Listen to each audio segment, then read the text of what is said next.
La trampa Nisman. 7 años del suicidio del fiscal Nisman. ¿Por qué la trampa? Porque Nisman, en su accionar como fiscal, nos hizo una trampa a los argentinos y argentinas. Porque sobre la causa AMIA no investigó absolutamente nada. Pocos gobiernos le pusieron todo a disposición, como fue en aquel momento el gobierno de Néstor Kirchner, que le ponga una oficina, que diga, vamos, está el Estado acompañándolo. No hizo nada. Fue una trampa el trabajo de Nisman en la causa del atentado a la AMIA. Fue una trampa haber instalado que a Nisman lo habían asesinado cuando no hay un solo elemento. Ni uno solo hay. Por más que insistan, no hay un solo elemento. Pero Nisman también fue una trampa porque con su muerte se buscó idiotizar a una sociedad. Sí, yo estoy convencido que a partir de la muerte de Nisman, con el trabajo de los medios de comunicación de los que recién hablaba Cintia García, se construyó un sujeto social novedoso, por lo menos para mí, que es el sujeto idiotizado. Nos idiotizaron detrás de la muerte de Nisman. Esa idiotización era una trampa. Todo lo que fue en torno a su muerte fue una trampa. La denuncia de Nisman fue un mamarracho jurídico que no resistía ni la evaluación de un estudiante del CBC de abogacía. Un mamarracho jurídico. Todo fue una trampa. ¿Por qué Nisman estaba afuera y volvió? ¿Por qué sus vínculos con los servicios de inteligencia? Bien. En lo concreto es que la Argentina no fue igual después de la muerte de Nisman. Porque Nisman construyó una coyuntura, una territorialidad política, un sentir social que cambió la Argentina. Por eso, les propongo que miremos los distintos roles que ocupó el Nisman suicidado. Y fíjense el primero que les propongo para reflexionar. Tiene que ver en pensar a Nisman como motor de odio. Ya no él, porque ella no estaba.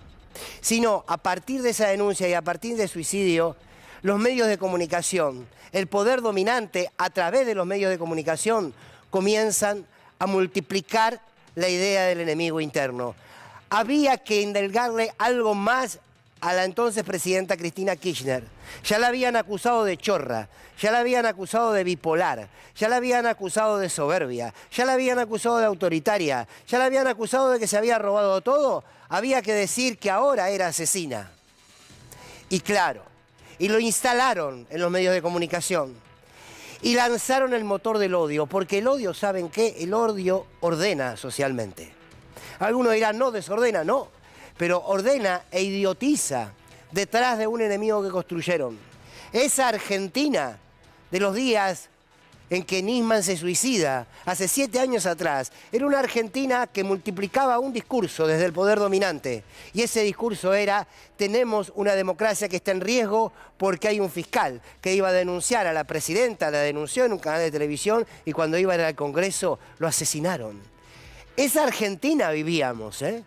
Sobre esa Argentina se multiplicaba el odio.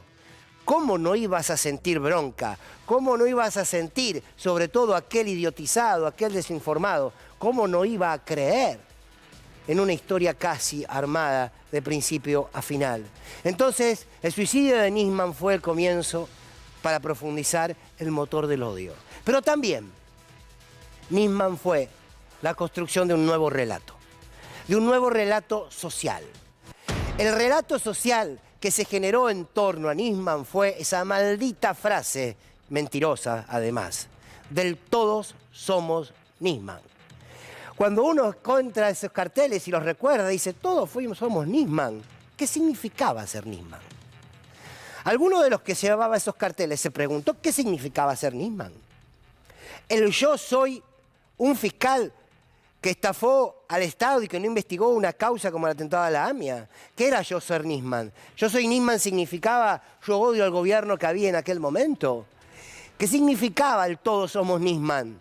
El todos estamos de acuerdo con lo que nos cuenta una parte del poder comunicacional.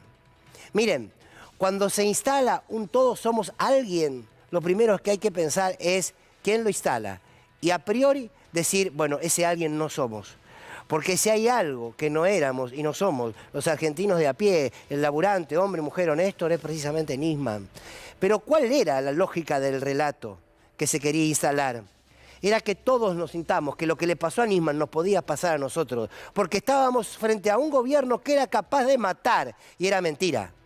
Y era mentira y lo sabían, pero había que construir identificación, había que construir un espacio de pertenencia. Yo soy Nisman. Parece que estabas ubicado ideológicamente. Ahora, cuando vos preguntabas por qué, a ver, ¿cómo lo mataron? A ver, ¿cómo? No había respuesta, pero no importa. Vos ya tenías instalado el cartel. Todos somos Nisman, todos somos Vicentín, ¿se acuerdan? Todos somos tantas cosas que al fin y al cabo lo que querían era que no seamos nada. El todos somos Nisman fue la repetición del relato. Ahora, hubo otro Nisman. Hubo otro Nisman utilizado a partir de su suicidio. ¿Y qué es? El Nisman del suicidio y del crimen. Porque está clarísimo que Nisman se suicidó. Porque están todos los elementos de prueba que determinan que Nisman se suicidó. Son unos mentirosos los que hoy insisten con que lo asesinaron. Claro, ¿cómo trabajaron? ¿Cómo se logra que una sociedad sin argumentos, sin un porqué, sin un motivo, sin un botón de muestra, pueda sostener que una persona fue asesinada, cuando en realidad todo lo indica lo contrario? Miren, hay un libro, seguramente lo leyeron, 1984, de un escritor maravilloso, novelista inglés, George Orwell, que habla de un mundo que está en guerra. Y en ese mundo que está en guerra hay un sistema muy cerrado, muy autoritario, donde existe el Ministerio de la Verdad, el Ministerio del Amor, todos ministerios que te dicen qué significa amar, qué significa ser libre. Y en tu casa, en ese mundo de George Orwell, tenías el ojo del Gran Hermano. ¿Vieron que después hizo un programa de Gran Hermano? Tenías un ojo que te miraba, que te controlaba. No podías hacer nada por fuera de lo que el orden establecido y el poder dominante te obligaba. Había un personaje que se llamaba Whitson. Ese personaje se empieza a dar cuenta que todo ese relato era una mentira y que estaban viviendo bajo una dictadura que les decía qué sentir, qué pensar, cómo actuar. Cuando el poder dominante se da cuenta que Whitson descubre que todo es una mentira, lo retiene, se lo lleva preso y lo tortura. ¿Lo tortura para qué? Para convencerlo. Lo tortura para convencerlo que todo lo que él sabía que era mentira, lo asuma como verdad. Y cuando lo empieza a torturar, el torturador al personaje de Whitson le pone 4 dedos frente a su mirada. Y le grita al torturador: Whitson, ¿cuántos dedos ve? Y Whitson le dice 4, claro, había 4. Y el torturador le dice no, y le daba más electricidad a la máquina de tortura. Whitson, dígame, ¿cuántos dedos ve? Y Whitson gritaba en el medio del dolor: 4, son 4. Y el torturador le decía: no, Whitson, mira con atención. Y volvía a subir esa palanca de electricidad. Dígame, Whitson, ¿cuántos dedos ve? Son 4, gritaba Whitson. No, son 5, Whitson. Bueno, son 5. No, espere, convénzase. Miren, esa partecita del libro marca el sistema comunicacional con el que trabaja, por ejemplo, el diario Clarín. A Nisman lo mataron, a Nisman lo mataron, a Nisman lo mataron, a Nisman lo mataron. Decime cuántos dedos ves. Yo no veo que lo mataron, repetí que lo mataron. Porque si vos creés que a Nisman lo mataron, vos sos alguien. ¿Qué sos? Parte del todos somos. Del todos somos Nisman. Esa es la Argentina que vivimos con Nisman. Esa Argentina permitió que Mauricio Macri sea presidente. Y aquí quiero ir a una última reflexión, que es Nisman el candidato. No porque era candidato él, claro está, sino por algo que alguna vez me hizo reflexionar nuestro querido Víctor Hugo. Víctor Hugo una vez dijo algo que les propongo que lo escuchen, porque sintetiza, si se quiere, el final del proceso Nisman, pero el comienzo de los 4 años de los más oscuros de nuestra democracia, que fue el gobierno de Macri. Esto decía Víctor Hugo. En el mismo momento que Nisman, aturdido su ego monumental por los errores de su vida, por el desprecio familiar de esas horas y por el miedo de ser entrevistado en el Congreso y no en TN, en el preciso instante que con la mirada puesta en el espejo gatilló la pistola que había buscado desesperadamente, pidiéndosela a cualquiera que pasaba: necesito una pistola. esa noche fatídica, estaba naciendo Macri presidente. Nunca, nunca, que yo recuerde, una muerte hizo tanto daño. Extraordinaria síntesis, ¿no? Como nos tiene acostumbrado Víctor Hugo. Desde el día en que Nisman se pegó un tiro, Mauricio Macri comenzó a ser presidente. Y esto fue así. Por eso este detalle que les proponía reflexionar. Se fue construyendo, todo fue una trampa. La denuncia, el mismo Nisman, el invento de su asesinato, el relato de los medios, construir una sociedad idiotizada y con temor, y al mismo tiempo, sobre ese territorio, sobre esa escena, nace el Macri presidente. Quizás sin Nisman, y si se acuerdan de ese revuelo en la Argentina, quizás la realidad era otra, porque somos el resultado de la coyuntura que vivimos, de este presente. Y una más, la última, el Nisman resucitado.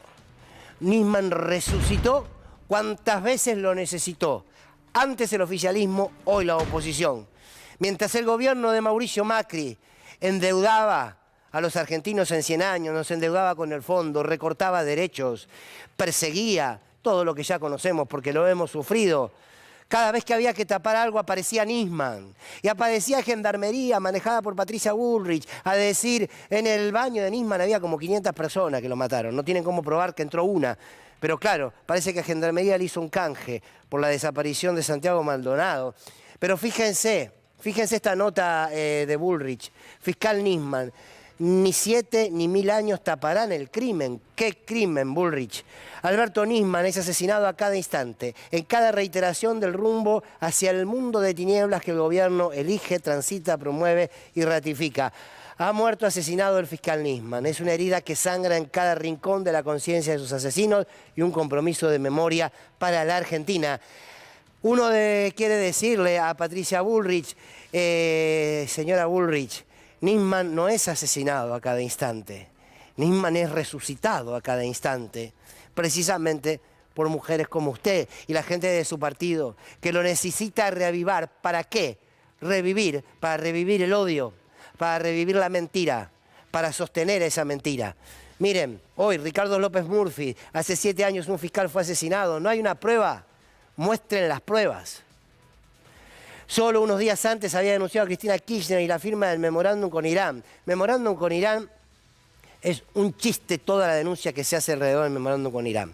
Bastaba entrar a internet, a la página del Interpol, para darnos cuenta que las alertas rojas estaban dadas de alta y no dadas de baja. De hecho, se lo informó a Héctor Timerman, que entre paréntesis digo, a Héctor Timerman sí lo asesinaron, ¿eh?